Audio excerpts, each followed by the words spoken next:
இன்னைக்கு தேசிய அளவில் பல விருதுகளை பெற்ற இயக்குனர் வெற்றிமாறன் அவருடைய முதல் கதை பொல்லாதவன். அந்த பொல்லாதவன் கதையிலிருந்து நான் அவர் கூட டிராவல் பண்றேன். அந்த படத்துல நான் நடிச்சேன்.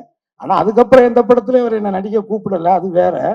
பட் இருந்தாலும் அந்த படத்திலிருந்து நான் டிராவல் பண்ணியிருக்கேன். அந்த படம் அதுல குறிப்பா அந்த படத்துல தனுஷ் சார் அந்த உடம்பை அவர் 6 பேக் மாத்தி அதுக்கு எவ்வளவு எஃபர்ட்ஸ் போட்டு அந்த ஃபைட் சீன் பண்ணாருங்கிறது இருக்கு. ஸோ ஆக இந்த சினிமா அப்படிங்கிறது இங்க சொன்ன மாதிரி நான் 12 வயசுல இருந்து மேடைகள்ல மக்களை சந்திச்சுக்கிறேன். 12 வயசுல இருந்து என் வாழ்க்கை இதுதான். அவன் கென்னு சொல்ற மாதிரி எனக்கு சினிமா தவிர வேற எதுவுமே தெரியாது. இந்த அரசியல்லாம் திடீர்னு இடையில நடந்த விஷயங்கள் தான். பட் அது பிரச்சனை இல்லை. ஆனா ஒரு அடிப்படையா நான் ஒரு கலைஞன். சினிமாவில் சம்பாரிச்சு சினிமாவிலேயே படங்கள் எடுத்து டிஸ்ட்ரிபியூஷன் பண்ணி இப்படி ஒரு நடுத்தர வாழ்க்கையைத்தான் நான் வாழ்ந்துட்டு இருக்கிறேன்.